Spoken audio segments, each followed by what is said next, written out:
close your eyes, and let yourself drift back through time. Nearly 2,000 years dissolve like morning mist. The world grows quieter, simpler. We're walking backward through the centuries, past the noise of our modern age, past the Industrial Revolution, past the Renaissance, through the Middle Ages, until we arrive at a moment frozen in amber. The year is 120 Anno Domini, the reign of Emperor Hadrian. Rome stands at the absolute zenith of its power. This is the eternal city in its golden age.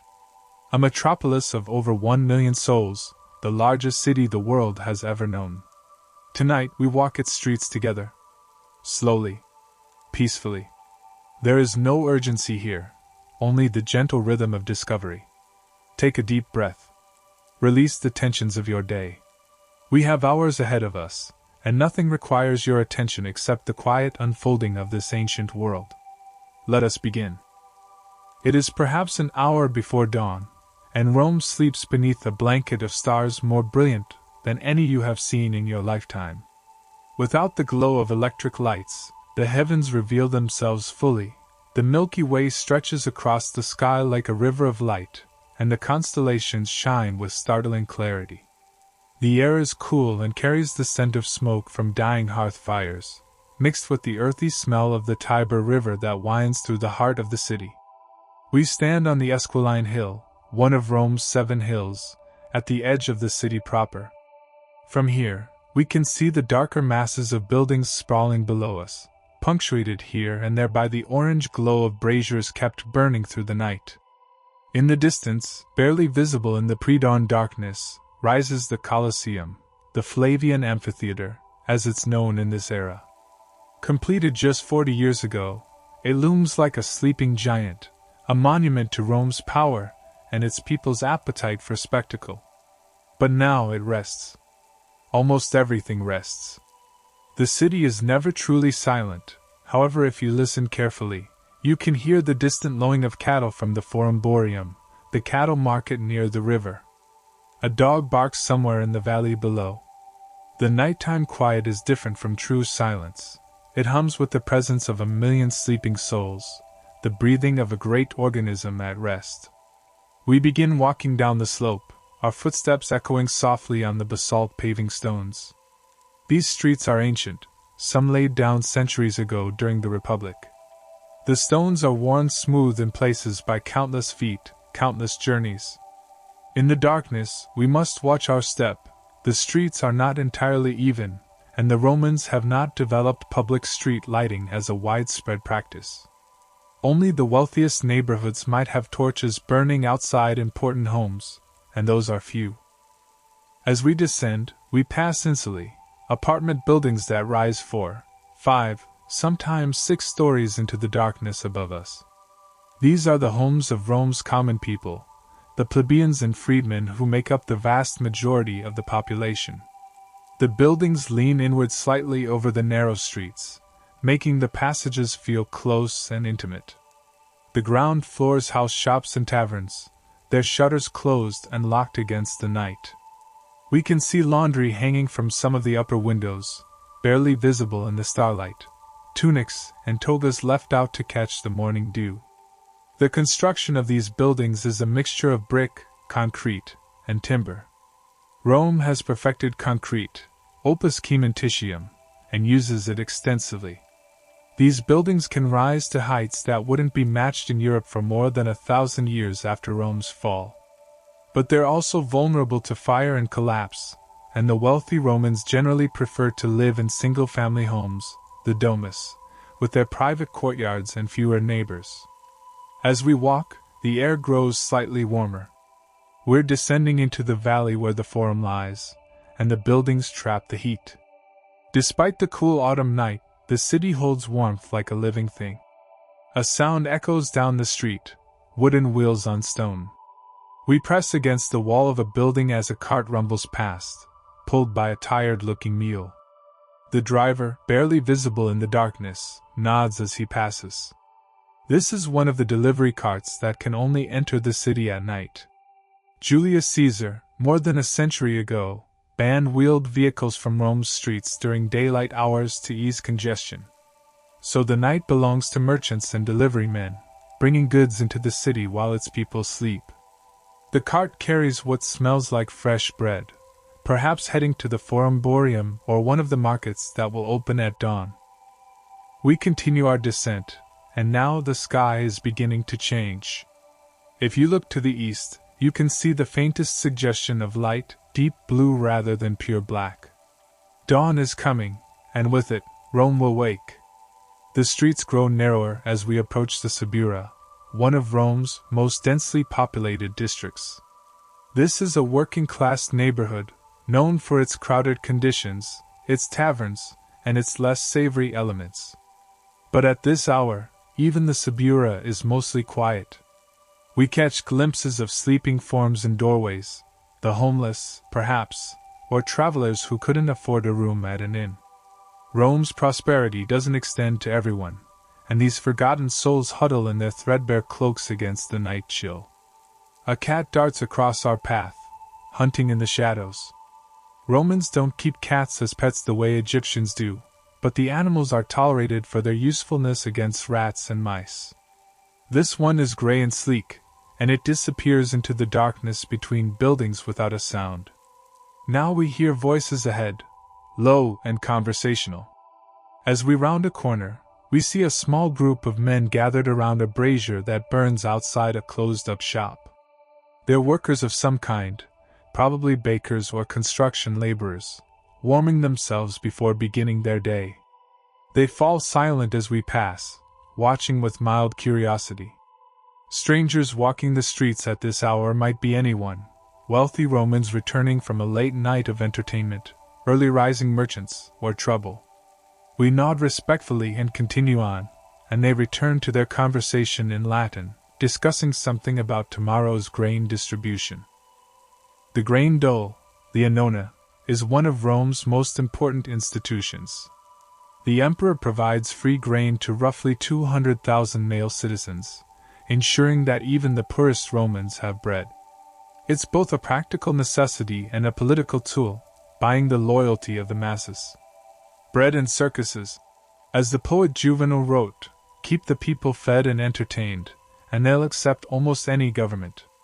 The sky continues to brighten, moving from black to deep blue to a softer, paler blue on the horizon. The stars are fading now, the brightest ones clinging to visibility, but slowly surrendering to the coming day. The air itself seems to hold its breath in these moments before dawn, as if the whole world is pausing between darkness and light. We emerge from the narrow streets of the Suburra onto the Via Sacra, the Sacred Way, one of Rome's most important streets. This road runs through the heart of the city, passing through the Forum Romanum itself. Even in the dim pre-dawn light, we can sense that we've entered a more important space. The buildings are grander here, the street wider and better maintained. To our right rises the massive bulk of the Temple of Venus and Rome, still under construction.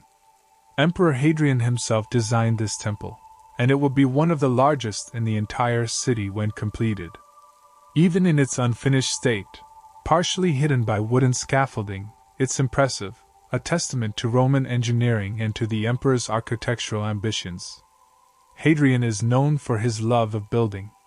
He's currently away from Rome, traveling through the eastern provinces, but his influence is everywhere in this city. The light is growing stronger now, and we can make out more details. The street is lined with statues, bronze figures of gods, heroes, and honored citizens standing on pedestals. Their forms are still shadowy, but soon the dawn will illuminate them in all their glory. Rome is a city of monuments, where every street corner might bear a reminder of history, where art and propaganda intertwine seamlessly. We hear a rooster crow somewhere nearby, then another answering from farther away. The city's roosters are heralds of the dawn, and at their call, Rome begins to truly wake. Shutters start opening on the shops along the street. We hear the scrape of wood on stone as merchants pull back the folding doors that close off their establishments at night. A baker is arranging loaves in the window of his shop, round, crusty breads that smell divine even from here. A wine seller is sweeping his threshold. An old woman is already sitting outside a textile shop, beginning her day's work at a small loom, her fingers moving with practiced efficiency even in the dim light. The population of Rome is stirring, and we're about to witness the birth of a new day in the greatest city on earth. The sun breaks over the Esquiline hill behind us, and suddenly the world is transformed. Golden light spills across Rome, touching the tops of the tallest buildings first, and then spreading downward like liquid honey. The temples and monuments catch the light and seem to glow. Marble facades, bronze doors, gilded decorations, everything begins to shine. We're standing now at the edge of the Forum Romanum, the political and ceremonial heart of Rome. This open plaza has been the center of Roman life for centuries, since the days when Rome was just a small city-state ruled by kings. Now, in the age of empire, it remains vital, though much of the actual governance has shifted to the imperial forums built by various emperors nearby. The forum is a rectangle, roughly 500 feet long and 200 feet wide, surrounded by some of the most important buildings in Rome. At this early hour, it's still relatively quiet, but we can already see it beginning to fill with people. Let's walk slowly along the Via Sacra as it cuts through the forum, and observe what surrounds us. To our left stands the Temple of Saturn, one of the oldest temples in Rome. Its 8 massive columns support a triangular pediment, and the morning sun makes the stone glow warmly. This temple serves not just as a place of worship but as the state treasury, the Aerarium Saturni, where Rome's wealth is stored. Inside those walls are rooms filled with gold, silver, and bronze coins, the fortune of an empire. Beyond the Temple of Saturn rises the Capitoline Hill, smallest but most important of Rome's 7 hills. At its summit stands the great temple of Jupiter Optimus Maximus, Jupiter best and greatest, the most important religious site in the Roman world. We can see its gilded roof tiles catching the early morning light, blazing like fire. That temple has stood for centuries and will stand for centuries more, the symbolic heart of Roman religion and power. Returning our gaze to the forum itself, we see that the plaza is divided by a speaker's platform called the rostra. This is where magistrates address the people, where important announcements are made. The platform is decorated with the bronze beaks, rostra, of enemy ships captured in battle, hence its name. These are trophies from Rome's victory over Antium more than 3 centuries ago, during the expansion of Roman power through Italy. Even in triumph, Romans remember their history. To our right, the forum is bounded by temples, basilicas, and government buildings. There's the Basilica Aemilia, a massive covered hall where merchants and bankers conduct business, and where courts are held. Next to it is the Curia Julia, the Senate House, where the Senate meets to debate and vote on matters of state, though in this age of empire, the Senate has far less real power than it did during the Republic. The emperors hold true authority now, but the Senate maintains its dignity and its role in the elaborate theater of Roman governance. The sun is fully risen now, and the forum is rapidly filling with people. Romans are early risers by necessity. Their day begins at dawn and ends at dusk, following the natural rhythms of light and darkness. Wealthy Romans might have oil lamps to extend their evenings, but for most people, darkness means sleep. We see men in togas beginning to gather in small groups, conversing. The toga is the formal dress of a Roman citizen, a complex garment made from a single piece of wool cloth, draped and folded in a specific way. It's cumbersome and impractical for physical work, which is precisely the point. It marks the wearer as a citizen who doesn't need to labor with his hands. Most of the men we see are wearing the plain white toga virilis of adult male citizens. A few wear togas with a purple stripe, the toga praetexta of magistrates, or the broader purple toga purpurea that might indicate senatorial rank. Women are less common in the forum at this hour, but not absent. We see several matroni, respectable married women, moving through the plaza, probably on their way to morning sacrifices at one of the temples. They wear long tunics called stoli and have their hair elaborately arranged in the current fashion, piled high on their heads in intricate braids and curls. They move with dignity, trailed by slaves carrying their mistresses' belongings. Slaves are everywhere, in fact. Rome's economy and daily life depend utterly on slave labor. Perhaps 1 in 3 people we see is enslaved, some obviously so, wearing simple tunics and collars, while others are harder to distinguish from free people. Educated slaves, Greek tutors, skilled craftsmen, secretaries, might dress almost as well as their masters and command considerable respect despite their legal status. Slavery in Rome is complex, based not on race but on circumstance. Prisoners of war, conquered peoples, the children of slaves, or even citizens who fell into debt. And it's not always permanent. Many slaves earn or are granted their freedom and become freedmen, joining the complex social hierarchy of Rome. We walk slowly past the Temple of Castor and Pollux, another magnificent structure with its own tall columns. The temple honors the divine twins, sons of Jupiter, who legendarily helped Rome win a crucial battle centuries ago. The morning sun illuminates every flute in the columns, every detail of the carved decorations. The craftsmanship is extraordinary. These buildings were created to last for eternity, and standing here, it's easy to believe they might. A procession is forming near the rostra. We stop to watch as a group of priests in white robes gather, preparing for the morning sacrifices. Romans are deeply religious people, their world filled with gods and spirits. Every important action begins with rituals to ensure divine favor.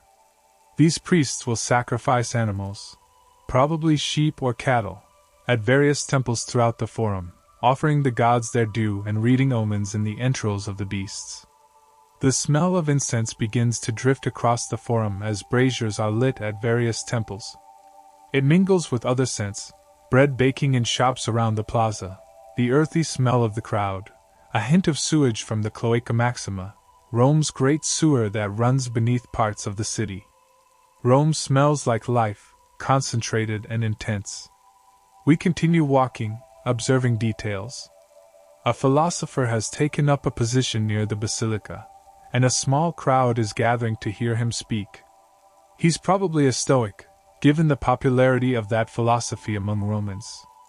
His voice carries across the plaza, discoursing on virtue and the importance of living according to nature. People stop to listen for a few moments, then move on about their business. Near the Temple of Vesta, we see the Vestal Virgins emerging for their morning duties. These 6 priestesses, chosen as children from aristocratic families, tend the sacred fire of Vesta that must never be allowed to go out. They're among the most respected people in Rome, with privileges and powers that exceed even those of many men. They wear distinctive white robes and headdresses, and the crowd parts respectfully as they pass. To be a Vestal is to serve for 30 years in chastity and dedication, after which they're free to marry if they wish. To violate their vows means death, burial alive, but to serve faithfully means honor and influence beyond almost any other woman in Rome. The forum grows busier with each passing minute. Lawyers are arriving at the courts, scrolls under their arms. Merchants are setting up temporary stalls around the edges of the plaza. Politicians are meeting with clients and supporters, engaging in the complex web of patronage and obligation that structures Roman social life. Every powerful man in Rome is a patron to many clients, men of lower status who owe him loyalty, votes, and service in exchange for his protection and support. It's a feudal system avant la lettre, binding Roman society together through personal relationships. We hear raised voices and turn to see a political debate beginning near the rostra. 2 men, both in senatorial togas, are arguing about some matter of policy. A crowd is gathering to listen and take sides. Romans love oratory, love debate, love the cut and thrust of political argument. It's entertainment and civic duty combined. But let's move on. The forum will grow more crowded and more chaotic as the morning progresses, and there's much more of Rome to see. We turn away from the plaza and begin walking toward the Palatine Hill, where the wealthy and powerful make their homes. We climb slowly up the western slope of the Palatine, the most exclusive of Rome's 7 hills. This has been the wealthy district since the days of the Republic, and now it's even more significant. The emperors themselves live here. The word palace will eventually derive from Palatine, testimony to this hill's association with power and luxury. The streets here are quieter than in the forum below, wider and better maintained. The homes are larger too, set back behind walls that provide privacy and security. These are not the towering insulae of the working class but the domus of the aristocracy, single-family homes built around interior courtyards, designed to be beautiful and comfortable, while also making political statements about the owner's wealth and taste. We pass one such domus, and through an open door, we catch a glimpse of the interior. There's a beautiful atrium, the central hall of the house, with a rectangular pool in the center to catch rainwater from an opening in the roof above. The floor is decorated with an intricate mosaic showing scenes from mythology, probably Greek in origin or inspiration. Romans are obsessed with Greek culture, viewing it as more sophisticated and refined than their own, even as they ruled the Greeks politically and militarily. The walls of the atrium are painted in the 4th Pompeian style, elaborate architectural designs that create the illusion of columns, windows, and vistas opening onto impossible landscapes. Roman artists have mastered the technique of creating spatial depth on flat walls, making rooms feel larger and more open than they physically are. A slave notices us looking and politely but firmly closes the door. Privacy is important to the wealthy, and strangers staring into one's home is unwelcome. We continue our climb. The morning is growing warmer now. The sun is well above the horizon, and its rays carry real heat. Rome in autumn can still be quite pleasant during midday, though nowhere near as oppressive as the summer months, when the wealthy flee to their country villas and the poor suffer in the stifling city heat. Emperor Hadrian himself spends much of his time traveling or at his villa in Tibur, modern Tivoli, where he's constructed an architectural wonderland. We reach the summit of the Palatine, and find ourselves facing the imperial palace complex. This is actually a collection of interconnected palaces built by various emperors, starting with Augustus and expanded by his successors. The complex sprawls across much of the hilltop, a vast statement of imperial power and wealth. From here, we have an extraordinary view of Rome. We can see across the Circus Maximus, the enormous chariot racing track that sits in the valley between the Palatine and Aventine hills. The circus is empty now, but it can hold 150,000 spectators when races are held, more than a tenth of Rome's entire population.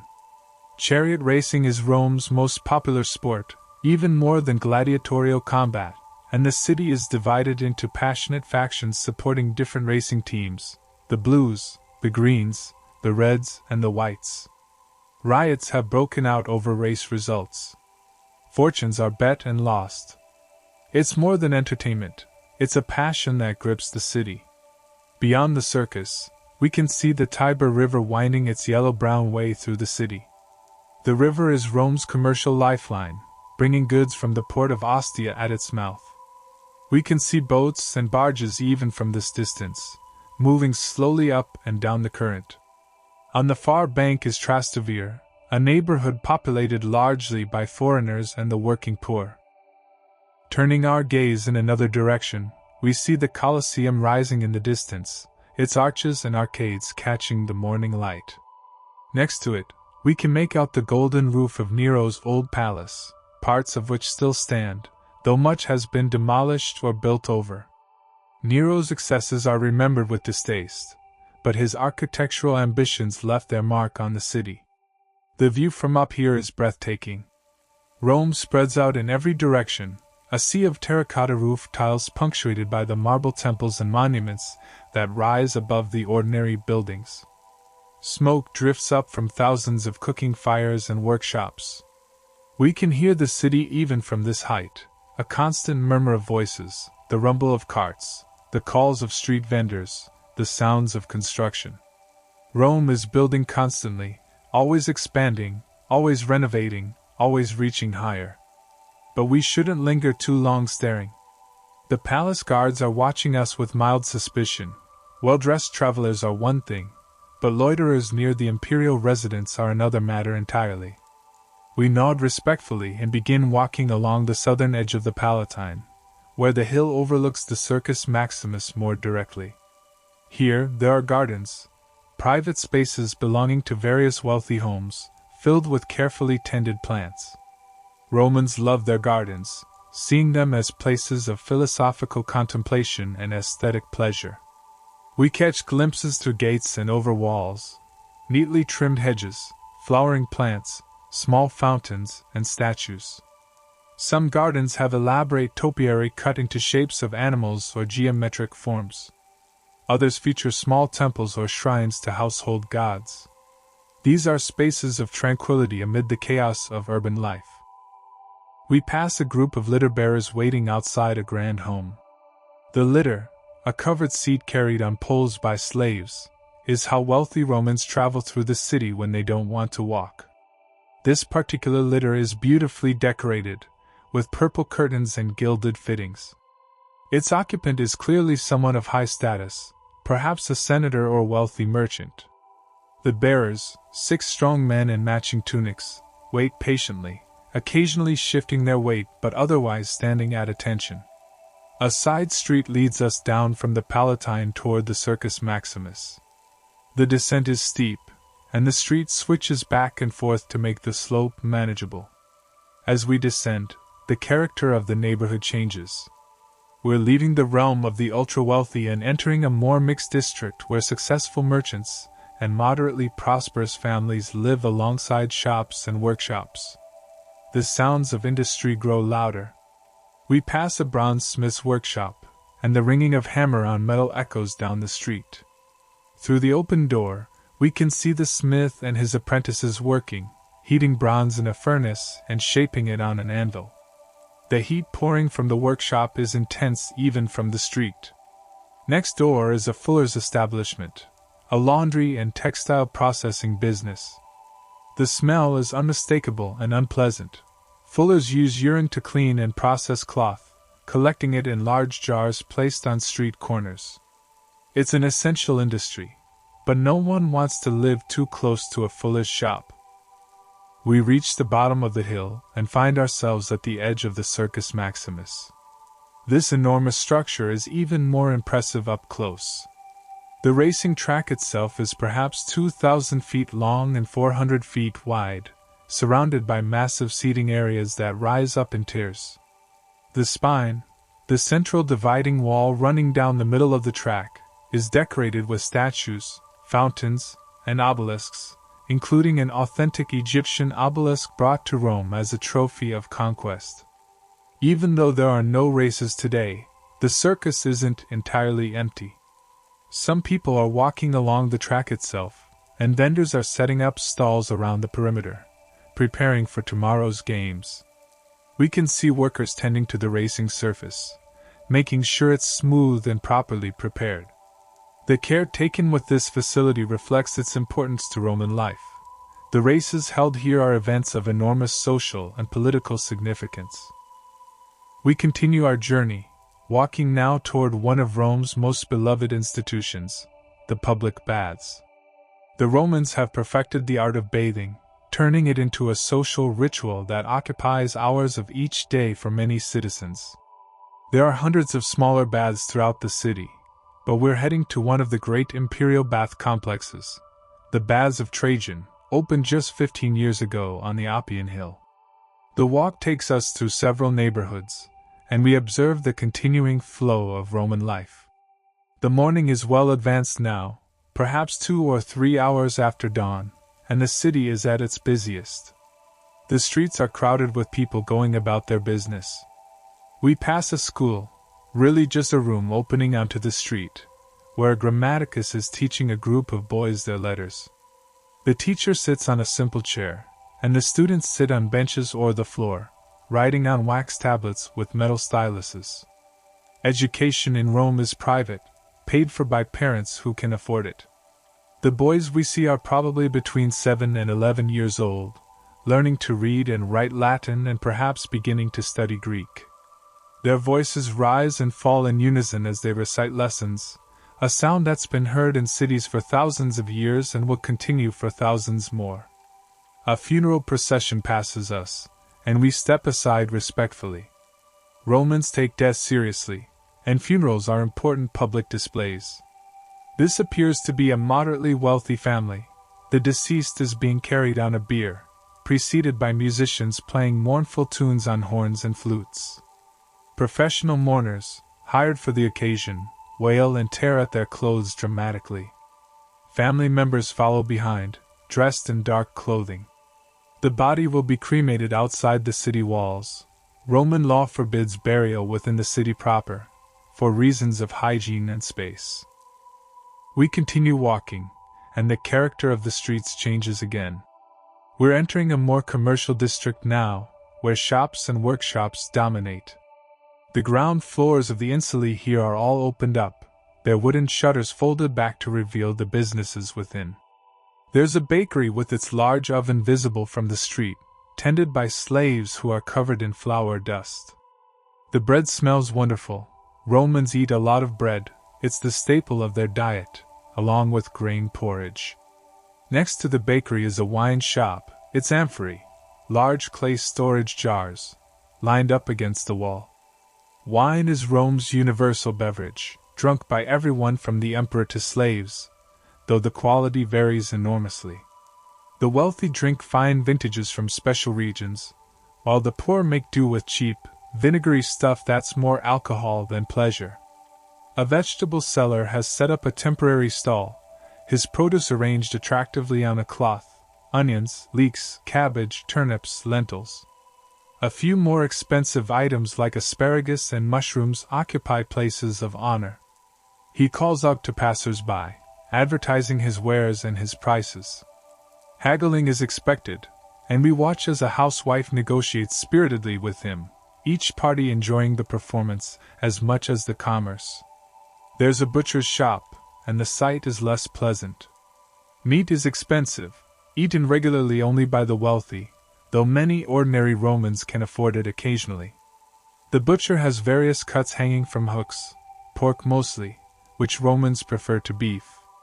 The smell is strong, and flies buzz around despite the butcher's attempts to wave them away. We pass a barber's shop, and it's doing good business. Several men are waiting their turn, chatting while the barber works on his current customer. Roman men are generally clean-shaven, and they visit the barber frequently for shaves and haircuts. The barber's shop is a social hub, a place to hear gossip and news. The barber himself is likely a slave or freedman, as most skilled tradesmen are, but he occupies an important position in his neighborhood's social fabric. Finally, we arrive at the Baths of Trajan. The complex rises before us, massive and magnificent.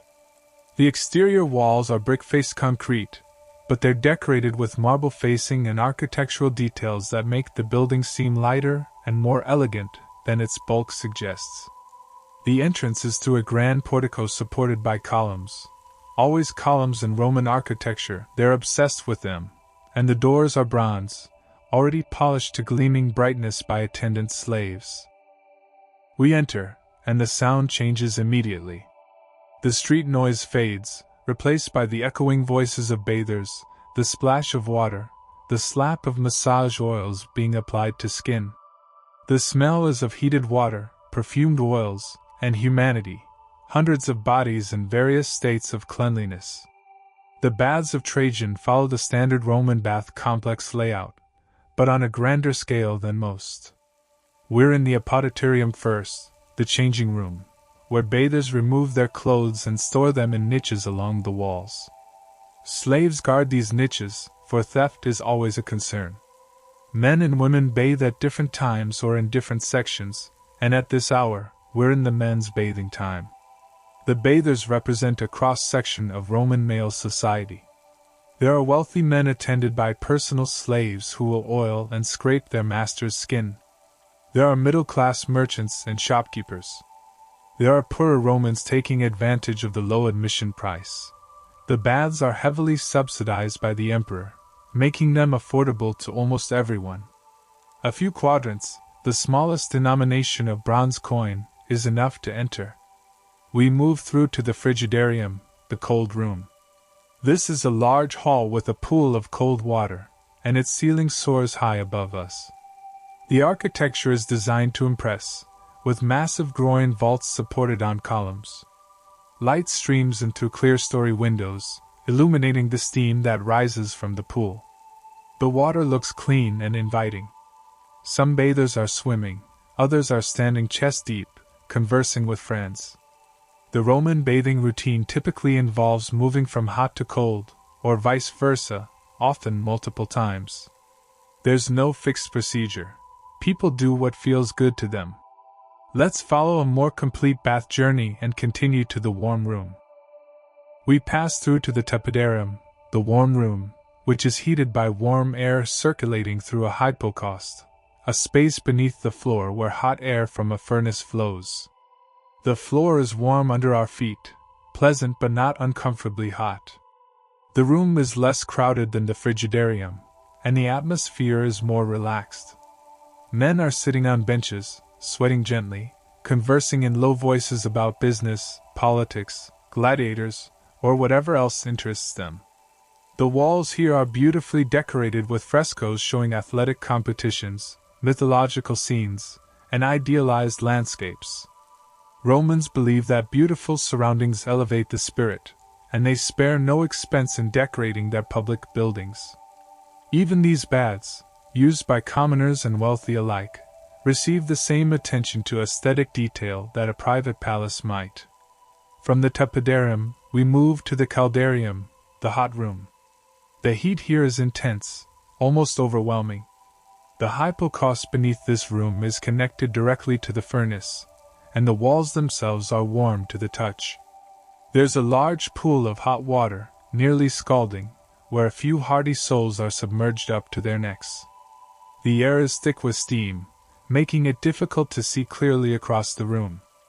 The sound echoes strangely, voices muffled and distorted by the moisture in the air. We watch as a slave scrapes oil and dirt from a bather's skin using a strigil, a curved metal tool designed for this purpose. Romans don't use soap. Instead, they coat themselves in olive oil, let it mix with sweat and dirt, then scrape it all off. It's effective, if unusual by our standards. The slave works methodically, scraping each limb, the back, the chest, the legs. The bather stands patiently, eyes closed, clearly enjoying the sensation. Other bathers are receiving massages, the slap of hands on oiled skin echoing through the room. Romans believe massage is healthful, promoting good circulation and relaxation. Some massage slaves are skilled practitioners, while others simply pound away with enthusiasm if not expertise. The baths are not just about cleanliness. They're social centers, places to see and be seen, to conduct business, to make connections. Important deals are negotiated in the baths. Political alliances are formed. Gossip spreads like the steam that fills these rooms.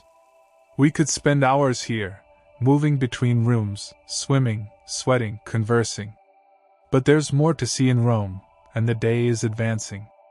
We make our way back through the complex, past the library, yes, the baths even have rooms set aside for reading and study, and past the exercise yards where men are wrestling, playing ball games, or lifting weights. Exiting back into the street, we feel cleaner somehow, though we didn't actually bathe. The bath complex behind us continues its business, serving hundreds more bathers throughout the day until closing at sunset. The baths of Trajan, like the other great bath complexes of Rome, are one of the empire's gifts to its people, a symbol of Roman civilization, of the good life that Roman power makes possible. The sun is high overhead now, approaching noon. Romans divide their day not by hours of equal length but by dividing daylight into 12 hours and darkness into 12 more, meaning an hour is longer in summer than in winter. At this time of year, in autumn, the hours are close to equal. It's roughly the 6th hour, midday. The heat of the day is building, and many Romans are thinking about the midday meal, prandium, which is usually a light affair of bread, cheese, olives, and perhaps some fruit or leftover meat from the previous evening. The main meal, cena, won't be served until the afternoon or early evening, when the workday is done. We walk toward the markets. Rome has several major market areas, and we're heading to the markets of Trajan, another of the recent construction projects that bear the previous emperor's name. These markets are a multi-level complex of shops and offices, one of the most sophisticated commercial buildings the world has yet seen. The architecture is innovative, using concrete and brick to create curved facades and multiple stories in a design that won't be matched for many centuries. The streets leading to the markets are packed. This is when Rome's population density becomes most apparent. People flow like rivers through the narrow streets, and the noise is tremendous. Everyone seems to be talking at once, and loudly. Romans are not a quiet people. Street vendors call out their wares. Shopkeepers stand in their doorways, trying to attract customers. Beggars plead for coins. Street performers juggle or perform acrobatic tricks, hoping for donations. We pass a snake charmer, and a small crowd has gathered to watch. The performer, probably from Egypt or Africa, has several serpents that he's coaxed into baskets, making them sway to the music of his flute. The crowd watches, fascinated and slightly afraid. Rome is a cosmopolitan city, drawing people from across the empire and beyond, and exotic performances like this are not uncommon. A water-bearer passes us, carrying an amphora on his shoulder. Not all of Rome has easy access to the aqueduct water that feeds the public fountains, and entrepreneurs make money by carrying water to customers who'll pay for delivery. The water-bearer is an older man, his tunic sweat-stained, his face lined with years of labor. He nods politely as he passes, careful not to spill his precious cargo. We navigate around a wagon that's become stuck in a narrow intersection. The driver is cursing, first in Latin, then in what sounds like Gallic, and trying to coax his oxen to back up. Other carts are blocked behind him, and their drivers are adding their own curses and unhelpful suggestions. A crowd of onlookers has gathered to watch and comment. Eventually, several men step forward to help, putting their shoulders to the wagon and helping to lift and push it free. The driver thanks them with relief and continues on his way, to scattered applause from the crowd. We arrive at the markets of Trajan, and the building rises before us in a semicircular sweep of brick and concrete, 6 stories high. The ground floor is an arcade of shops opening directly onto the street, and each level above has its own gallery of businesses. It's like a shopping mall centuries before that concept will be invented elsewhere. We enter the lower level, where the food vendors are concentrated. The sensory experience is overwhelming. Every kind of food available in the empire is for sale here. There's a spice merchant with his exotic goods displayed in small bowls, black pepper from India, cinnamon from the east, garum, the ubiquitous Roman fish sauce, in various grades of quality. The spice merchant is explaining to a customer the virtues of his most expensive garum, made from the finest mackerel, aged for months until it achieves the perfect umami flavor that Romans crave. Next door is a fruit seller with pomegranates from the east, apples from Gaul, grapes from Italy's wine country, and dates from Africa. The colors are beautiful: reds, purples, greens, golden yellows. The fruit seller is a woman, which isn't unusual in the food trades. She's negotiating with a cook, probably shopping for a wealthy household, over the quality and price of her pomegranates. There's a fishmonger, his wares laid out on ice that's been brought down from the mountains at great expense. Fresh fish is expensive in Rome, which is surprising given the proximity of the sea, but transportation is slow and preservation is difficult. The fish we see are small Mediterranean species: mullet, sea bream, eels. The fishmonger swears they were caught yesterday, and they do look relatively fresh, their eyes still clear. We climb to the next level, where the shops sell cloth and ready-made clothing. Bolts of fabric are displayed, wool and natural creams and browns, more expensive linens, and occasional precious silks that have traveled all the way from China along the Silk Road.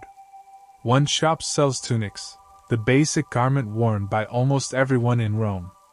They're simple rectangular pieces of cloth, sewn up the sides with holes for arms and head, but they come in various qualities from rough wool for slaves to fine linen for the wealthy.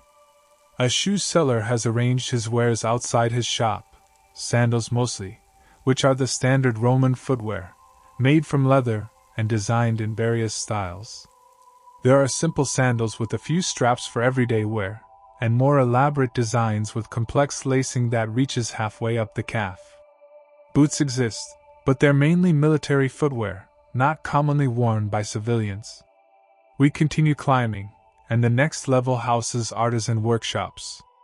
There's a jeweler working at his bench, visible through his open door. He's using a small hammer and tiny tools to shape gold wire into an elaborate necklace. Gold is valued not just for its beauty but for its permanence. It doesn't tarnish or corrode, making it a symbol of eternity. The jeweler's workshop contains examples of his work: rings, bracelets, earrings, necklaces, all worked in gold and sometimes set with precious stones, emeralds, sapphires, pearls. An ivory carver is working nearby, creating decorative panels that might be used to adorn furniture or boxes. Ivory comes from Africa and India, transported at enormous effort and expense. The carver is creating a scene from mythology. It looks like the Judgment of Paris, with the goddesses presenting themselves for his consideration. The detail is extraordinary, each figure just inches tall but perfectly formed and expressive. The smell of leather draws us to a workshop where a craftsman is making saddles and horse tack. Rome's cavalry and mounted couriers need quality equipment, and this artisan is providing it. The leather has been tanned, dyed, and is being tooled with decorative patterns while still flexible. The craftsman works with absolute concentration, his hands sure and steady from years of practice. Higher still, and we reach offices where merchants and businessmen work, managing their commercial enterprises. Through an open door, we see men bent over wax tablets and papyrus scrolls, calculating accounts, recording transactions, writing letters to business partners in distant provinces. Rome's empire is held together by commerce as much as by legions, and these men are the invisible network that keeps goods and money flowing across the Mediterranean world. From the upper levels, we have another magnificent view of Rome. We can see the forums, both the old Forum Romanum and the newer imperial forums built by Julius Caesar, Augustus, and other emperors. We can see the Quirinal Hill with its temples and wealthy homes. In the distance, we can make out the Campus Martius, the Field of Mars, an area of parks, temples, and public buildings that lies outside the old city walls. But we're growing hungry ourselves, imagining all this talk of food and commerce. Let's descend from the markets and find something to eat. Rome has countless options for dining, from street food vendors to elaborate taverns to private dinner parties in wealthy homes. For travelers like ourselves, a simple tavern will suffice. We make our way back down to street level and exit the markets. A short walk brings us to a neighborhood where several thermopolia, food shops, are doing brisk business. These are essentially ancient fast food restaurants, with large jars set into marble counters, each jar containing a different prepared food kept warm over a small fire. We can see stews, boiled grains, vegetables and sauce, even some meat dishes for those who can afford them. We approach one that looks clean and popular, usually a good sign. The proprietor, a rotund man with a stained apron, greets us cheerfully. We order a simple meal, some bread, a bowl of lentil stew, a small cup of wine diluted with water. The wine is sharp and acidic, but it's safe to drink, safer than plain water, which might carry disease. The stew is hearty and filling, flavored with onions and herbs. The bread is coarse but fresh, still slightly warm from the oven. We eat standing at the counter, as most patrons do, though there are a few stools and benches for those who want to linger. The food is simple but satisfying, the kind of meal that fuels workers and travelers throughout the city. When we finish, we pay a few small coins. The meal was inexpensive by Roman standards, and the proprietor wishes us well on our journey. The midday heat is at its peak now, and we notice that the streets are slightly less crowded than they were earlier. Many Romans are taking a siesta, resting through the hottest part of the day before resuming their activities in the afternoon. It's a sensible approach to life in a Mediterranean climate, one that will endure in these regions for centuries to come. Let us walk now toward the Flavian Amphitheater, what future generations will call the Colosseum. Even though there are no games scheduled for today, the building itself is worth visiting, and the area around it pulses with life even during quiet hours. We make our way through streets that grow gradually wider and more monumental. We're approaching one of the showcase areas of Imperial Rome, where emperors have built structures designed to awe and impress.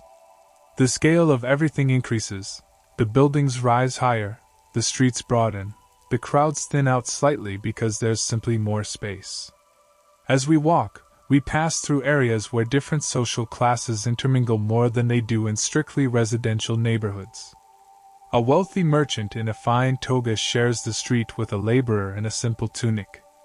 A litter carrying an aristocratic woman passes by a group of foreign sailors, probably from one of the ships at Ostia, their skin darkened by sun and wind, speaking to each other in a language we don't recognize, perhaps Punic from Carthage, or Greek from the eastern Mediterranean, or something more exotic still. Rome is the center of the world, and the world comes to Rome.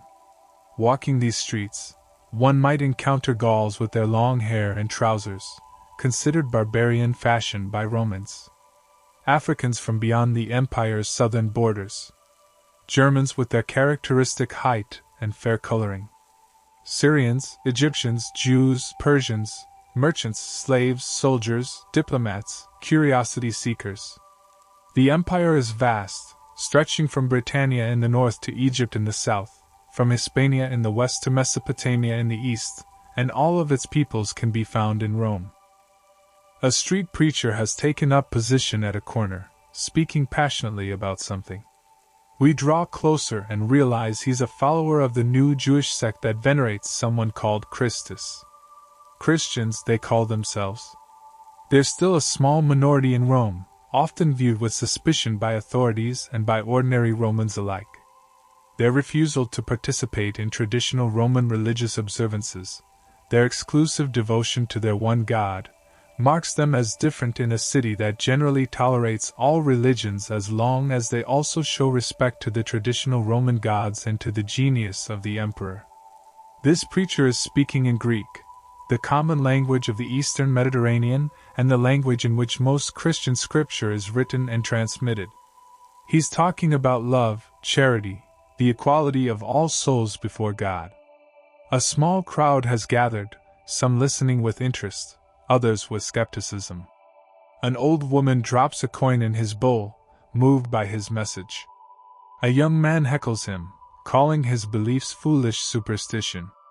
The preacher continues undeterred, passionate in his conviction. We move on. Rome is full of preachers and philosophers, each convinced they possess truth.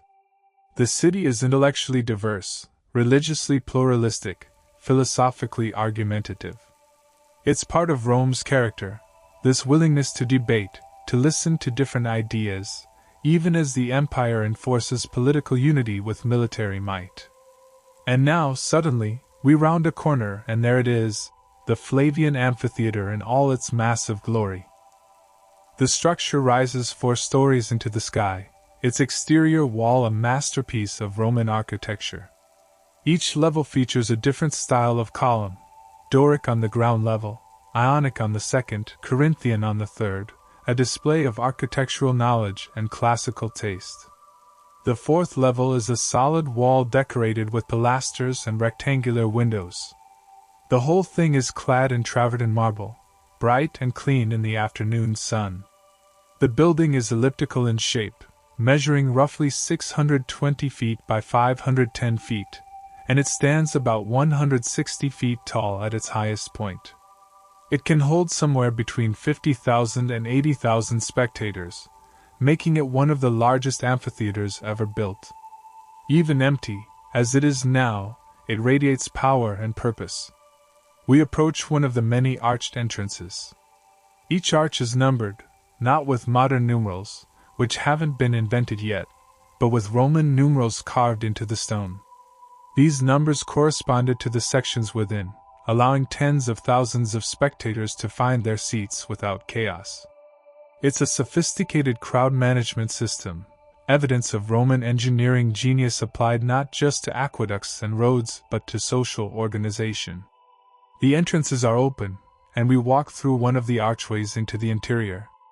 The sudden shade is a relief from the bright sunlight outside. We find ourselves in a vaulted corridor that curves around the building's interior.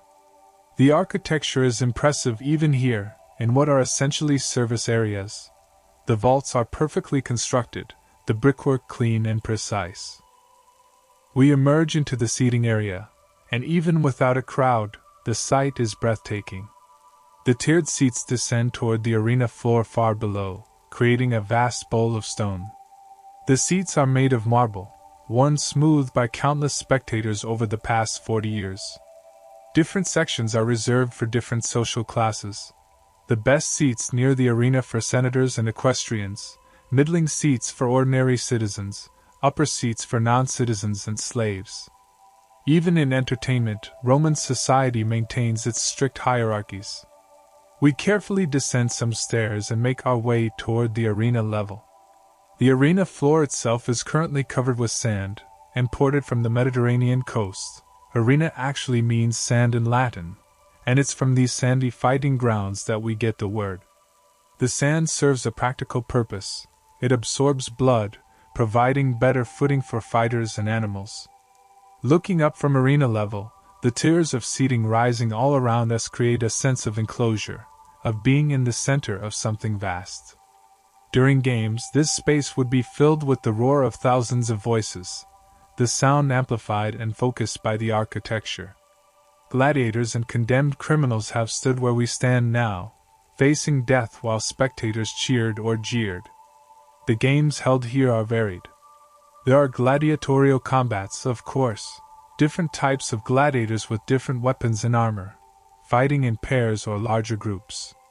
There are venations, beast hunts where men fight exotic animals brought from across the empire, lions from Africa, bears from the northern forests, even elephants and rhinoceros. There are executions of condemned criminals at midday, often in elaborate staged scenarios. The games are entertainment, but they're also political theater, displays of Roman power over nature and over Rome's enemies. We can see some of the infrastructure that makes these spectacles possible.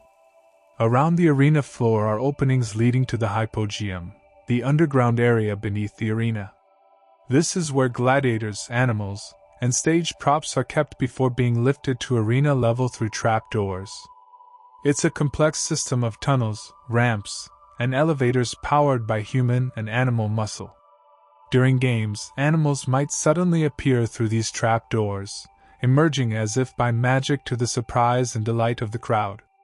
A few workers are visible in the arena, making repairs to the sand surface or checking equipment. They work quietly, dwarfed by the enormous space around them. One notices us and waves, not unfriendly, but clearly curious about visitors on a non-game day. We wave back and begin making our way toward an exit. As we leave the amphitheater, we notice the various structures surrounding it. There's the Metasudans, a conical fountain that provides water to the area. There are shops and taverns that do enormous business on game days, selling food, drink, and souvenirs to spectators. There are public latrines. Romans are civilized people who provide public facilities, though they're communal affairs without modern notions of privacy. Beyond the Colosseum, we can see parts of Nero's former palace, the Domus Aurea or Golden House. After Nero's suicide and the civil wars that followed, The new Flavian dynasty deliberately built over much of his extravagant palace, reclaiming the land for public use. The Colosseum itself sits where Nero's private lake once was, a symbolic gesture, returning to the people what Nero had taken for himself. The message is clear: good emperors serve Rome, they don't exploit it. The afternoon is advancing, and the heat is beginning to wane slightly. The sun is past its zenith, angling toward the western horizon, though it will be hours yet before sunset. This is when Rome comes back to life after the midday lull, when business resumes and the streets fill once more with purposeful activity. Let us walk now toward the Tiber River, the waterway that has been essential to Rome since its legendary founding. The river provides water, transportation, trade, and even some food, fish caught in its waters, though they're not considered a delicacy. Our path takes us through neighborhoods we haven't yet explored, areas where Rome's working poor and foreign populations concentrate. The streets here are narrow again, the buildings tall and crowded, the atmosphere distinctly different from the monumental center or the wealthy Palatine. We pass through the area near the Theatre of Marcellus, another impressive structure though not as famous as the Colosseum. This theater, built by Augustus and named for his nephew and heir who died young, hosts dramatic performances, comedies and tragedies, mostly adapted from Greek originals. Romans love theater, though they're perhaps even more enthusiastic about the more visceral entertainments of the amphitheater and the chariot races. The theater is closed now, but we can see its exterior, a curved facade of arches and columns, similar in style to the Colosseum but smaller and designed for a different purpose. Some of the arches at ground level have been converted into shops, a common practice in Rome. Why let space go unused when it could generate rent? As we continue toward the river, the smell reaches us before the sight does. The Tiber is not a clean waterway. It carries sewage from the city, runoff from workshops, and all manner of urban waste. In summer, it can become quite offensive, but now in autumn, with good water flow, it's merely unpleasant rather than unbearable. We emerge onto a street running parallel to the river, and there it is, the Tiber, perhaps 300 feet wide at this point, flowing sluggishly between its banks. The water is yellowish-brown, opaque, definitely not something you'd want to swim in. But it's alive with commerce. Boats are everywhere, small fishing boats, cargo barges, ferry boats carrying passengers from one bank to another. The river banks are lined with warehouses, workshops, and docks. We watch as a cargo barge is being unloaded, slaves and free workers forming a human chain to pass amphorae from boat to shore. These amphorae, the standardized shipping containers of the Roman world, hold wine from Gaul, olive oil from Hispania, grain from Egypt, garum from all over the Mediterranean. They're heavy and unwieldy, but the system works. Rome's 1,000,000 inhabitants need vast quantities of food and goods, and the river helps deliver them. A fish seller has set up right on the dock, selling his catch, small fish, mostly, nothing impressive, but fresh from the river. He's gutting them as customers select their purchases, his knife flashing in practice motions, the fish innards falling into a bucket that will be thrown back in the river for other fish to eat. The cycle of life continues. We see rats scurrying along the riverbank, bold and unafraid. Rome has a significant rat population, as all cities do in this era. They thrive on human waste and stored food, and there's no effective way to control them. Cats help, but it's a losing battle. The rats carry disease, though Romans don't understand the connection between rats, fleas, and plague. That knowledge lies centuries in the future. Looking across the river, we see Trastevere on the far bank, Trans-Tiberim, across the Tiber, as its name literally means. It's a distinct neighborhood with its own character, home to many foreigners and to communities that prefer to live slightly apart from the main city. There's a significant Jewish population in Trastevere, and several synagogues serve the community. Jews have lived in Rome for centuries, sometimes accepted, sometimes persecuted, always maintaining their distinct identity and religious practices. We decide to cross the river. There are several bridges, stone structures that have stood for generations. We make our way to the Pons Aemilius, one of the older bridges, built during the Republic. The bridge is solid stone, wide enough for 2 carts to pass each other, with low walls on either side to prevent accidents.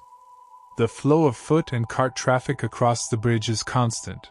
The Tiber divides Rome, but it doesn't stop commerce and communication.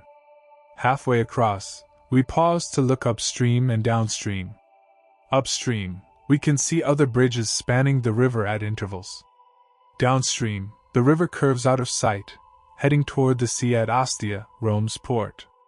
Ships that are too large to navigate the river dock at Ostia, and their cargoes are transferred to river barges for the final journey to Rome.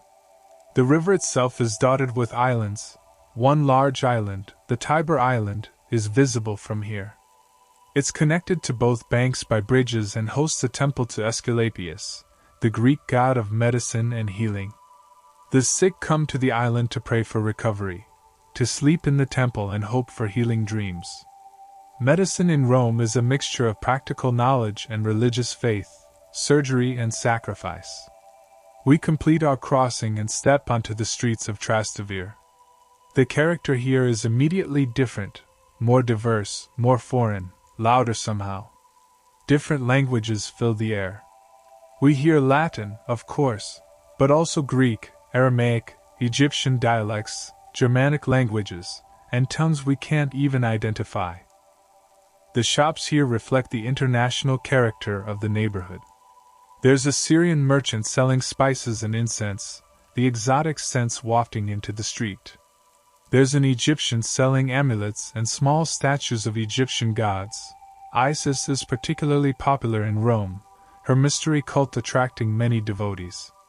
There's a German merchant selling amber from the Baltic, the fossilized tree resin prized for jewelry and believed to have protective properties.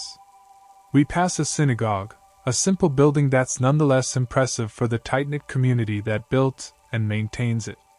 The doors are closed now. It's not the Sabbath, when the community gathers for worship and study. But we can sense the vitality of the place, the way it serves as a center for a community trying to maintain its identity in the vastness of Rome.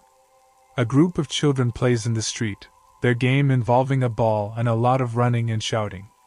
They're a mixed group, some clearly Roman, others with the darker skin of North Africans, one with the red hair and pale complexion of a Northern European. They play together without apparent concern for their differences, reminding us that children often transcend the boundaries their elders construct. We continue walking through Trastevere, observing the daily life of this diverse neighborhood. Here's a fuller's workshop, where workers are treading cloth in vats of liquid, their tunics hiked up, their legs stained from the dyes. The smell is powerful, urine and other chemicals used in cloth processing, but the workers seem inured to it, talking and joking as they work. There's a pottery workshop where a craftsman is throwing a vessel on a wheel, his hands shaping the clay with smooth, practiced motions. The wheel is powered by a younger assistant, probably an apprentice, who turns a larger wheel at ground level that drives the smaller wheel on which the clay spins. The potter never looks away from his work, feeling the clay, coaxing it into form, utterly focused on the act of creation. A baker's oven produces its characteristic smell, and we're drawn to watch as loaves are pulled from the oven using long wooden paddles. The baker is singing as he works, some popular song about love and wine, and he grins when he notices us watching. Roman bakers often stamped their loaves with identifying marks, partly for recognition, partly to prevent slaves from stealing dough and claiming it as their own product. The afternoon is well advanced now, moving toward evening. The light is beginning to change, taking on the golden quality that comes in the hours before sunset. Shadows grow longer, stretching across the streets like reaching fingers. The heat of the day is definitely passing, and the evening coolness is beginning to make itself felt. Let us leave the bustling streets and find some quieter spaces. Rome, despite its density, has green spaces, gardens and parks where one can find respite from urban intensity. We walk toward the Campus Martius, the Field of Mars, which lies outside the old city walls to the north. This area was traditionally used for military training and exercises, hence its martial name, but over the centuries it has been developed with temples, theaters, and public buildings. It also retains open spaces, actual grass and trees, where Romans can stroll and relax. The walk takes us back across the Tiber via another bridge, the Pons Neronianus, built by Nero as part of his massive construction projects. Whatever Romans think of Nero's character, and opinions are generally negative, no one can deny he was an ambitious builder. We enter the Campus Martius, and the change is immediate. The air smells different, less of humanity, more of vegetation. Trees line some of the paths, providing shade and a whisper of movement as wind passes through their leaves. The open ground is covered with grass, somewhat brown from the summer heat but recovering now with autumn rains. There are people here, but they're spread out, giving a sense of space that's rare in Rome. Some are taking exercise, walking, running, playing ball games. Romans believe in maintaining physical fitness, and the Campus Martius provides space for athletic activity. Young men are practicing with wooden swords, training for potential military service. Rome's army is the finest fighting force in the world, but that excellence is built on constant training and discipline. We see a group practicing boxing, their hands wrapped in leather straps studded with metal. Roman boxing is brutal. Fighters aim for the head, trying to knock opponents unconscious or force them to submit. Blood flows freely, and serious injuries are common. But Romans admire toughness, both physical and mental, and boxing develops both. More peaceful activities are also evident. An old man sits on a bench, reading from a scroll, his lips moving slightly as he follows the words. Literacy is not universal in Rome, but it's more widespread than in most ancient societies, at least among free men of the middle and upper classes. The old man is probably reading Greek literature, perhaps Homer's Iliad, or one of the tragedies, or perhaps philosophical texts by Plato or Aristotle. Greek culture is the foundation of Roman education, and educated Romans are bilingual in Latin and Greek.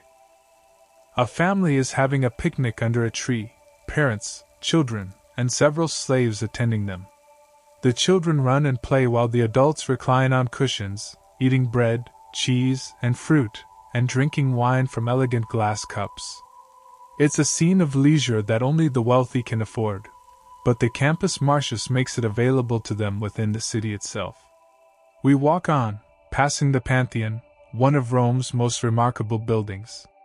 The current structure was completed about 10 years ago, during the reign of Trajan, though it was originally built by Agrippa during the time of Augustus. The building is dedicated to all the gods. Pantheon means all gods, and its architecture is revolutionary. From the outside, it appears to be a conventional temple with a portico of massive Corinthian columns supporting a triangular pediment.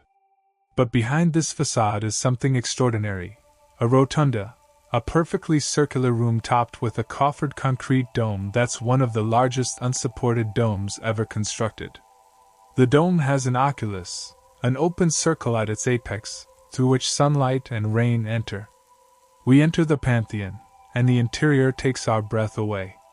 The circular room is vast, and the light from the oculus above creates a focused beam that moves across the floor and walls as the day progresses.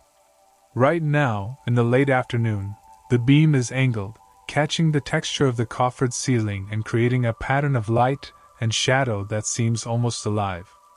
The scale is perfect. The height of the dome equals the diameter of the circular floor, creating a sense of harmony and balance. Romans have achieved something here that won't be matched for over 1,000 years. A vast interior space that feels both enclosed and open, both earthly and divine. There are niches around the circular wall, each containing a statue of a god or goddess. Mars, god of war. Venus, goddess of love. Mercury, messenger god and patron of merchants. Apollo, god of light, music, and prophecy. They stand in their alcoves, painted marble catching the moving light from above, silent witnesses to centuries of worship and wonder. A few people are in the pantheon with us, some praying, some simply standing in awe. The acoustics are remarkable. Even quiet sounds echo in the space, adding to the sense that this is a special place, somewhere between mortal and divine realms. We stand for several minutes, letting the peace of the place settle over us. There's something about the pantheon that invites contemplation, that pulls thoughts away from daily concerns toward larger questions. What does it mean to be human? What is our relationship with the divine? How should we live? The building doesn't answer these questions, but it creates a space where asking them feels natural and important. Eventually, we leave the pantheon, emerging back into the ordinary world of the campus martius. But the experience lingers, that sense of having touched something beyond the everyday. The sun is sinking lower now, perhaps 2 hours remaining until sunset. The light has taken on that special quality of late afternoon, warm and golden, making everything it touches seem more beautiful. Shadows are long and dramatic, and the temperature is perfect, the heat of the day gone, the chill of night not yet arrived. We walk through more gardens, past more monuments. There's the Mausoleum of Augustus, the massive tomb where Rome's first emperor is buried along with other members of his family. It's a huge circular structure, earth-covered and planted with trees on top, making it look almost like a natural hill. Augustus built it early in his reign, a statement that he expected his achievements to be remembered forever. Near the mausoleum is the Arapaces, the altar of peace, dedicated by Augustus to celebrate peace throughout the empire. It's a marble structure decorated with elaborate reliefs showing the imperial family and allegorical figures representing the prosperity and harmony that Augustan rule supposedly brought to Rome and the world. The carving is exquisite, the figures so lifelike they seem ready to step out of the marble. These monuments remind us that Rome is not just a city, it's the capital of an idea, the center of a vast political and cultural project. The Romans believe they're bringing civilization to the world, that their conquest is benevolent, that law and order and Roman peace, the Pax Romana, are gifts to humanity. Whether the conquered peoples agree is another question, one that's rarely asked in Rome itself. We find a quiet spot near a small fountain and sit for a while, resting and watching the late afternoon unfold. The fountain bubbles gently, fed by one of Rome's aqueducts. The water is clear and clean, remarkable given the engineering feat required to bring it to Rome from sources miles away in the hills. The aqueducts are one of Rome's greatest achievements, a combination of engineering skill and organizational power that provides the city with more water per capita than many modern cities will enjoy centuries in the future. People pass by, some hurrying, some strolling, some sitting like us and simply enjoying the mild weather and the peaceful surroundings. Rome can be overwhelming in its density and noise and constant activity, but moments like these reveal another side, a city that also values beauty, contemplation, and leisure. The shadows continue to lengthen, and our thoughts turn to the evening meal, the cena, the main meal of the Roman day. Unlike our light midday snack, cena is a substantial affair, especially for those who can afford it. For the wealthy, it's not just about food but about social connection, entertainment, and display. We rise from our spot by the fountain and begin making our way back toward the more residential areas. The streets are filling again as people emerge from their afternoon rest or finish their day's work. The quality of the light is changing, becoming softer, more diffuse. The heat of the day is fully gone now, and the evening air is pleasantly cool. As we walk through a prosperous neighborhood, not the ultra-wealthy Palatine, but an area where successful merchants and minor aristocrats live, we notice increased activity around the doorways of the larger homes. Slaves are sweeping entrances, placing oil lamps in wall niches, preparing for guests. These are signs that dinner parties are being prepared within. At one particularly large domus, the door stands open, and we can see into the atrium. The house is beautifully appointed. The floor is decorated with intricate mosaics showing geometric patterns and mythological scenes. The walls are painted in rich reds and yellows, with architectural details that make the space seem grander than it is. We catch a glimpse of a peristyle garden beyond the atrium, a colonnade surrounding a small garden with a fountain at its center. A slave notices us looking and approaches politely. He assumes we're guests who have arrived early and invites us to wait in the atrium while he informs his master of our presence. Before we can correct his mistake, the master of the house himself appears, a prosperous-looking man in his 50s, wearing a fine wool tunic with a purple stripe indicating some civic office or honor. He looks at us with momentary confusion, then his face breaks into a warm smile. "Travelers," he exclaims in cultured Latin. "You have the look of educated people seeing our great city. Please, you must join us for cena. I am Gaius Aurelius Marcellus, and hospitality to strangers is a sacred duty. This is very much in keeping with Roman values. Hospitality, hospitalitas, is deeply ingrained in Roman culture, inherited from Greek traditions and before that from even older customs. To feed a stranger, to offer them shelter, is to honor the gods and to fulfill one's social obligations. We graciously accept his invitation." Gaius leads us through the atrium into a tablinum, a sort of reception room where he conducts business, and then into the triclinium, the dining room.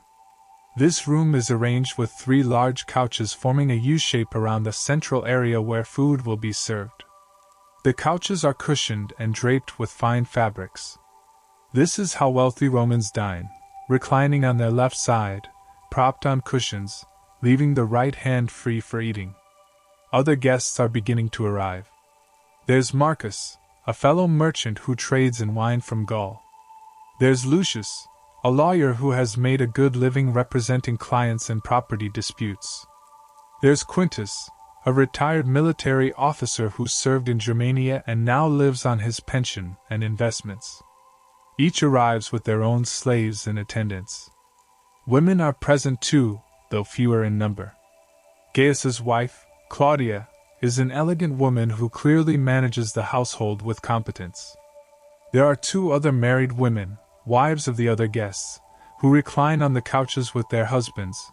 Wealthy married women have more social freedom than young unmarried girls, who are kept more sheltered. We're all introduced, and Romans are curious but polite about our presence. Where do we come from? What brings us to Rome?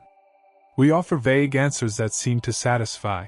We're travelers from a distant province, here to see the wonders of the eternal city. This is accepted easily. Rome receives countless visitors, and educated travelers are welcome in most social settings. The meal begins as slaves bring the first course, the gustatio, appetizers designed to stimulate the appetite.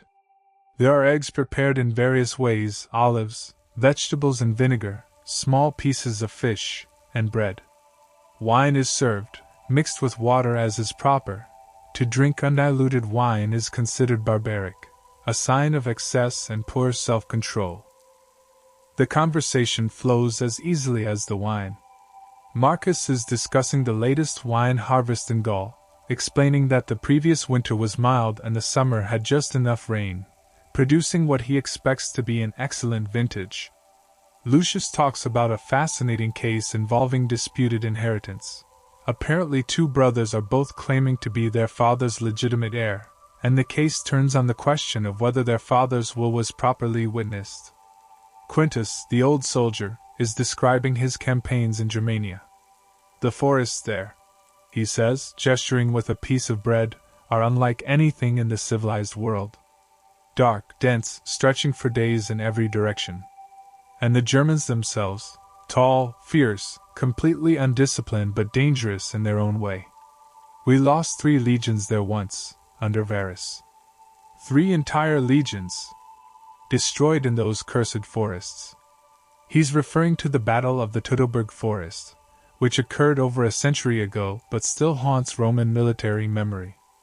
The loss of 3 legions to Germanic tribes was one of Rome's worst military disasters, and Augustus reportedly wandered his palace afterward, crying out, "Quintilius Varus, give me back my legions." The conversation continues, ranging across topics. Politics are discussed, the Senate's latest debates, the Emperor Hadrian's travels, he's currently in the East, visiting Greece and Asia Minor, speculation about who will succeed him. Business matters are covered, the price of grain, new trade routes, upcoming opportunities. Personal matters arise, marriages being arranged, children's education, health concerns. The food keeps coming. After the gustatio comes the cena proper, the main courses. There's roast pork, seasoned with herbs and garum. There's chicken cooked in a wine sauce. There's fish, expensive Mediterranean fish, not river fish, prepared with exotic spices. There are vegetables, leeks, asparagus, mushrooms, all prepared by skilled cooks. There's bread, of course, but finer than the coarse daily bread, made from white flour, soft and delicious. The presentation is as important as the taste. Romans eat with their fingers, but elegantly, and slaves are constantly present with bowls of water and towels for cleaning hands between courses. The dishes themselves are works of art, fine pottery, silver serving platters for the wealthy hosts, glass cups for wine that catch the lamplight beautifully. Gaius is a generous host, ensuring everyone's cup is filled and that each guest tries every dish. He tells amusing stories, one about a business deal that went comically wrong, another about a dinner party where a guest had too much wine and tried to recite poetry but could only remember the dirty verses. Everyone laughs, the wine making the jokes funnier than they might otherwise be. As the meal progresses, entertainment arrives. A slave girl enters with a lyre and begins to play. She's Greek, probably educated specifically in music from childhood. Her playing is skilled, and she sings in Greek, a poem about love and longing, her voice clear and sweet. Romans appreciate Greek culture as more refined than their own, and Greek musicians and poets are highly valued. After her performance, a juggler enters, an Egyptian, to judge by his appearance. He juggles first with balls, then with knives, then with flaming torches, each act more impressive than the last. The guests applaud enthusiastically.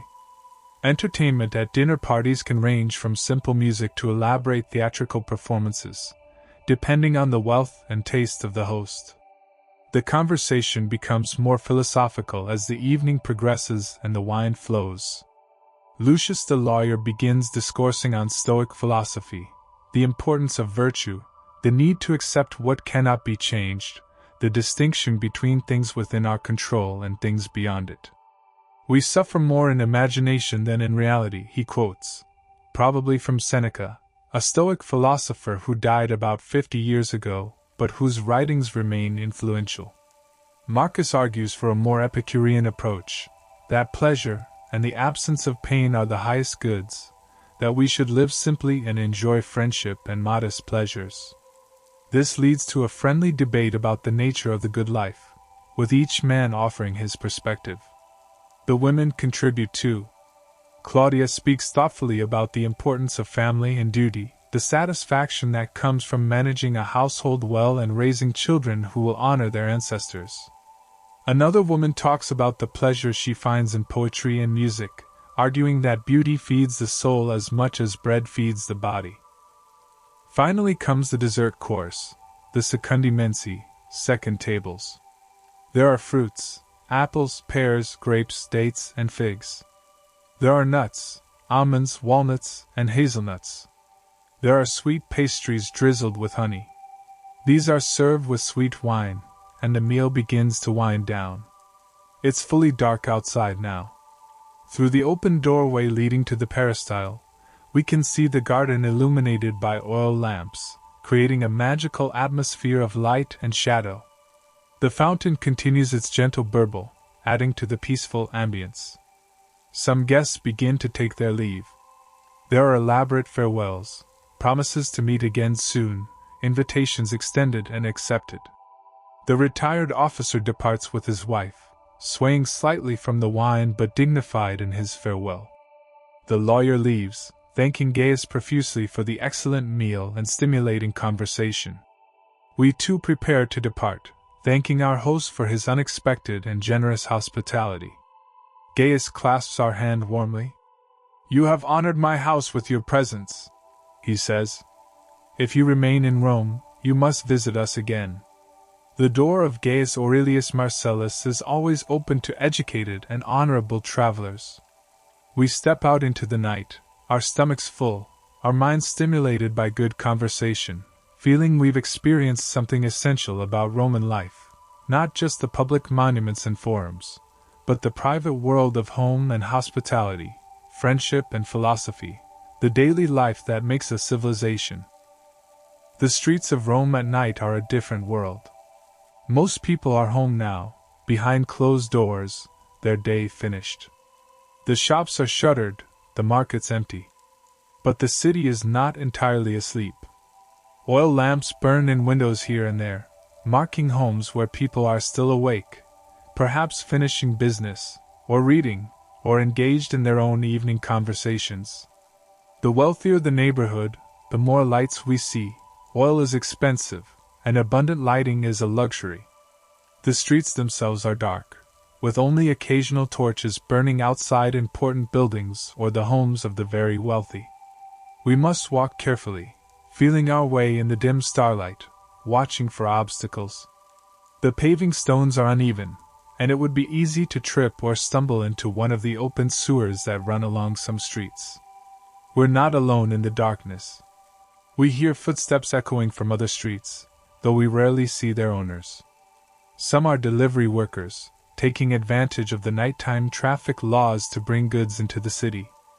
We hear the rumble of wheels, the creak of wooden axles, the plodding footsteps of oxen or mules. More concerning are the other sounds, arguments from within buildings, the crash of breaking pottery, angry voices. Nights in the densely packed insulae can be tense. Neighbors live literally on top of each other, and tempers fray. Domestic disputes spill into the streets. Drunks make their way home from taverns, singing or stumbling or both. We pass a tavern that's still open, light and noise spilling from its doorway. Inside we glimpse men drinking, gambling with dice, talking loudly. Taverns have a somewhat dubious reputation in Rome. They're associated with the lower classes, with excess and bad behavior. Respectable people drink at home, not in public establishments. But for those who live in cramped quarters with large families, the tavern offers space and social life. We keep moving, staying alert. Rome at night can be dangerous. Thieves operate in the darkness, targeting anyone who looks prosperous or vulnerable. There's no police force in the modern sense. Public order is maintained during the day by magistrates and their attendants, but at night, you're largely on your own. The wealthy travel with bodyguards. Ordinary people stay home, and those who must venture out move quickly and carefully. We hear a scream from a side street, brief, then cut off. We freeze, listening. Silence. It could have been anything. A fight, a robbery, something worse. We hear running footsteps fading into the distance, then nothing.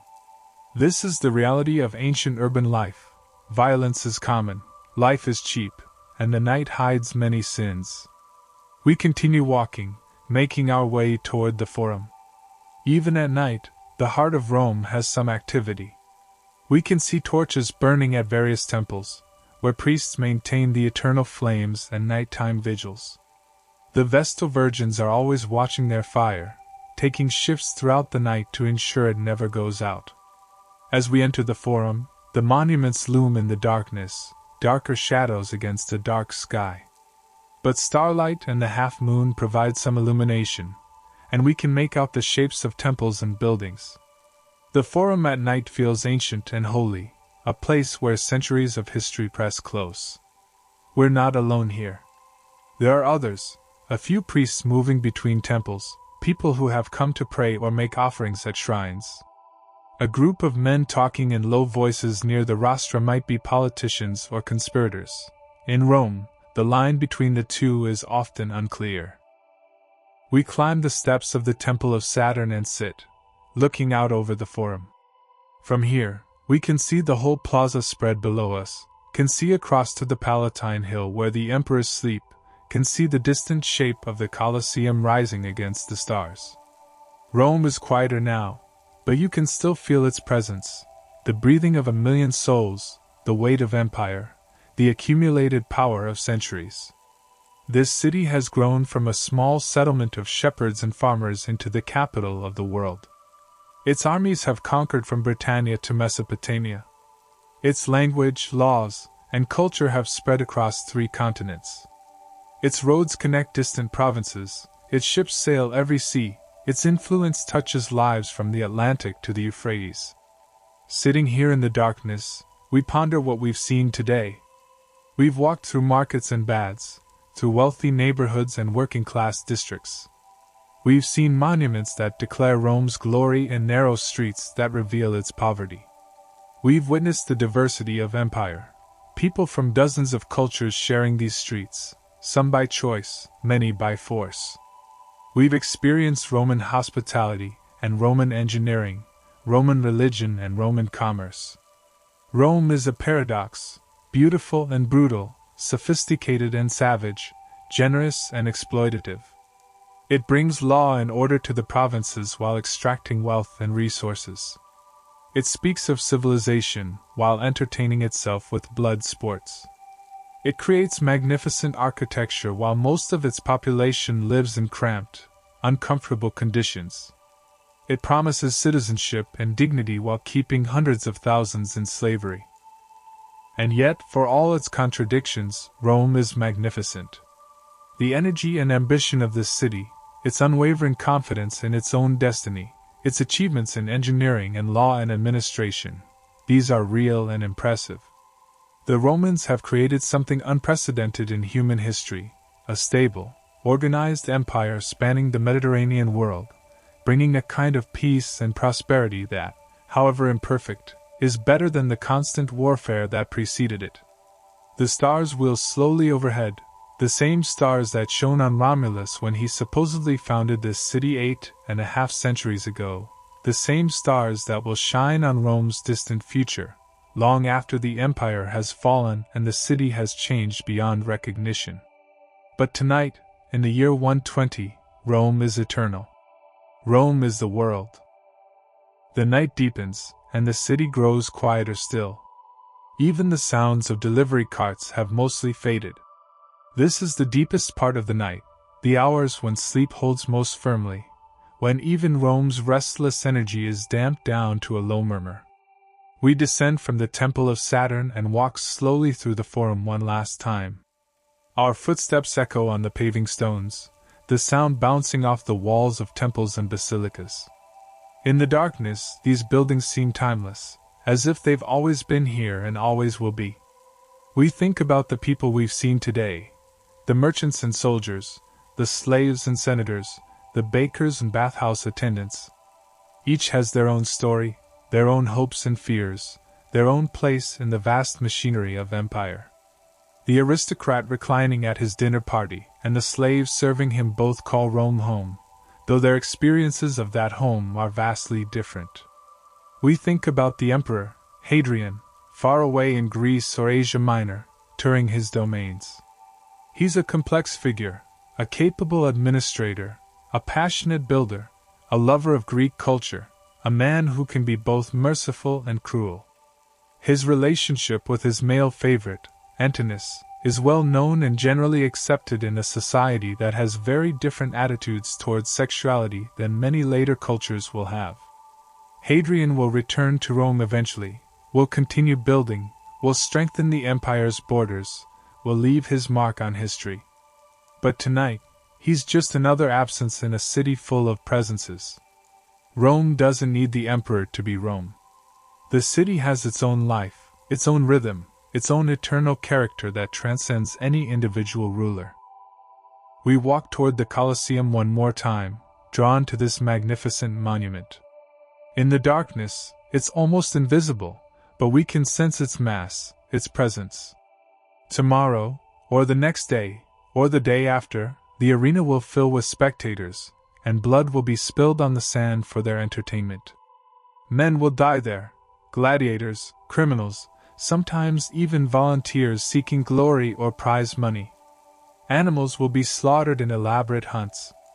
The crowd will roar its approval, or its disdain. It's easy to judge Rome harshly for this, to see the games as proof of barbarism. But Romans would argue differently. They'd say the games serve important purposes. They honor the gods, they reinforce Roman virtues of courage and endurance, they provide entertainment for the masses, they demonstrate Roman power over nature and over Rome's enemies. The criminals who die in the arena are, in Roman eyes, receiving the justice they deserve for their crimes. The gladiators fight by choice, or at least, enslaved gladiators can win their freedom through success in the arena. From our distant perspective, we can see both the Roman justifications and their limitations. We can recognize that morality evolves, that what one age accepts another condemns. Rome is neither wholly good nor wholly evil, it's human, with all the complexity that implies. The moon has moved across the sky, and by its light, we can see the city spread around us in shades of silver and black. Roof tiles gleam faintly. Marble columns catch the moonlight. The darkness between buildings is absolute, punctuated here and there by the orange glow of a lamp or torch. We hear a dog howling somewhere in the distance, and another answering it. Dogs in Rome serve as guards and companions, and their nighttime chorus is a familiar sound. We hear an owl calling. Romans see owls as birds of wisdom, sacred to Minerva, the goddess of knowledge and strategic warfare. The air has grown quite cool now, and we draw our cloaks tighter. Romans don't have sophisticated heating, and autumn nights can be chilly. In winter, it will be colder still, and the poor will suffer in their unheated apartments while the wealthy warm themselves at braziers and private baths. We find ourselves drawn to one of the hills, perhaps the Aventine, which has fine views and is less crowded than some of the other hills. The climb is difficult in the darkness, but we manage it carefully, step by step, until we stand at a vantage point overlooking the city. From here, we can see the layout of Rome, the hills and valleys, the river winding through, the forums at the center, the major monuments rising above the general mass of buildings. We can see lights scattered across the city, not many, but enough to give a sense of the urban landscape. And beyond the city, we can see darkness stretching away in all directions, the countryside, the distant mountains, the whole empire lying silent under the stars. Rome is the center, but the empire is vast. Millions of people live under Roman rule, speaking dozens of languages, practicing countless customs, united by law and military might and the promise of Roman civilization. In Britannia, on the northern frontier, soldiers huddle in forts along Hadrian's Wall, keeping watch against the unconquered tribes beyond. In Egypt, farmers sleep beside the Nile, their land ancient beyond Roman imagining, their culture absorbed but not destroyed by empire. In Syria and Judea, diverse peoples navigate the complexities of living under foreign rule while maintaining their own identities. In Gaul and Hispania and Africa, provinces gradually adopt Roman ways while retaining elements of their pre-Roman heritage. The empire is a tapestry of cultures, held together by roads and legions, by trade and law, by the universal presence of Rome even in Rome's absence. It's an extraordinary achievement, this creation of a unified Mediterranean world, and it will influence human civilization for millennia to come. Even after Rome falls, and it will fall, though not for centuries yet, its legacy will endure. Its language will evolve into French and Spanish and Italian and Romanian.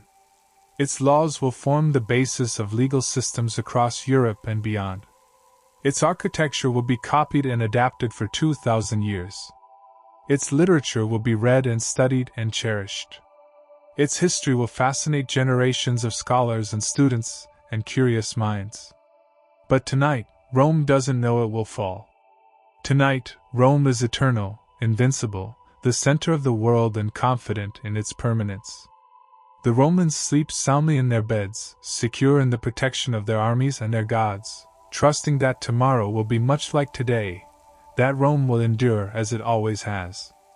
We stand in the darkness, watching and thinking, until the eastern sky begins to show the first faint suggestion of light, deep blue rather than pure black, the promise of dawn. The night watch is ending.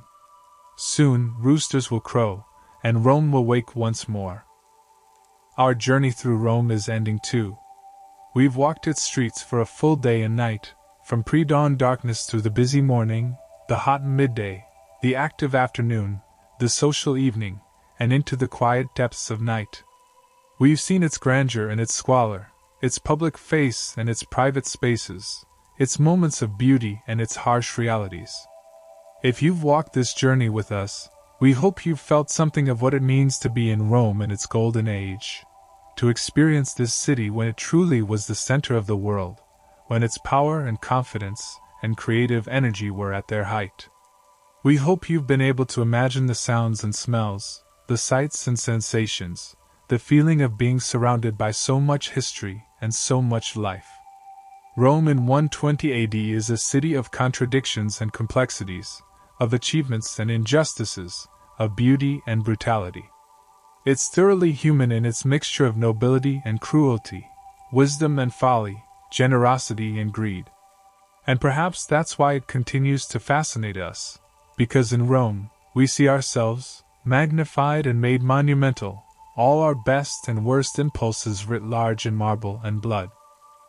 The light grows stronger in the east, and the first birds begin to sing. Another day is coming to Rome, much like yesterday, much like tomorrow will be. The eternal city continues its eternal rhythms. We make our way one last time through the streets as they begin to wake. Here's a baker, already at work, preparing the first loaves. Here's a slave drawing water from a public fountain for his master's household. Here's an old man taking an early morning walk, his cane tapping rhythmically on the stones. The forum is still mostly empty, but priests are moving between temples, preparing for the day's sacrifices and rituals.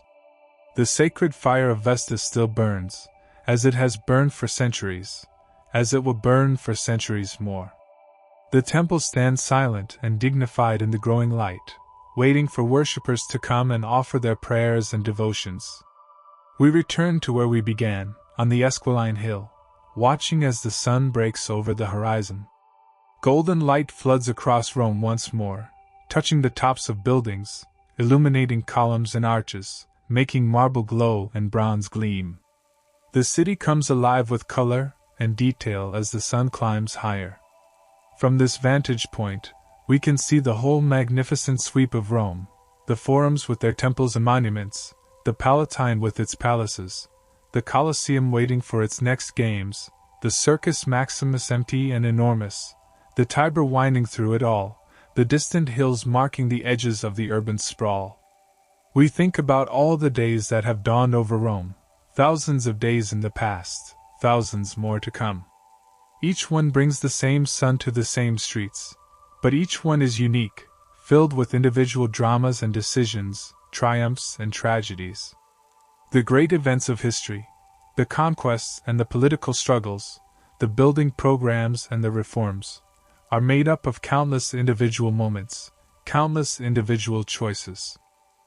The people we saw yesterday, the baker and the merchant, the slave and the senator, the priest and the prostitute, each is living their one life, navigating their circumstances as best they can, hoping for prosperity or at least survival, seeking meaning or at least distraction.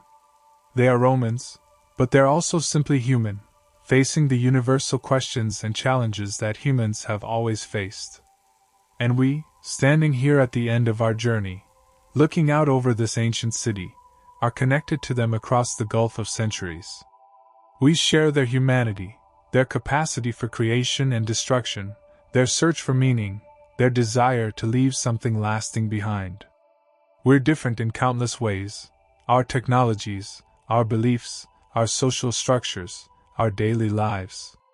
But at the deepest level, we're the same. The sun continues to rise, and Rome continues to wake. We've spent a day and a night in this city, walking its streets, observing its life, trying to understand what it means to be here in this place, at this time. We've touched the surface of something vast and complex, caught glimpses of a civilization at its height. Now it's time to let Rome continue without us, to let it live its own life in its own time. The people we've watched will continue their days, and eventually those days will end, and new generations will take their places, and Rome will continue through triumph and disaster, glory and decline, until eventually it transforms into something new while retaining echoes of its ancient past. We take one last look at the city spread before us in the morning light. The eternal city. The capital of the world. The center of civilization. Rome in the year 120, at the height of its power and beauty, confident in its permanence, unaware of the centuries of change that lie ahead. And then we close our eyes and let the centuries flow back, forward through time to our own distant age, carrying with us memories of Rome, the sounds and smells, the sights and sensations, the feeling of walking through history, of touching a world that was real and vital and important, and that continues to echo through all the centuries that have followed. May you sleep peacefully, dreaming perhaps of marble columns catching the dawn light, of voices in the forum, of the gentle splash of fountains in peristyle gardens, of all the life and energy and beauty of Rome in its golden age. The eternal city sleeps and wakes, eternally.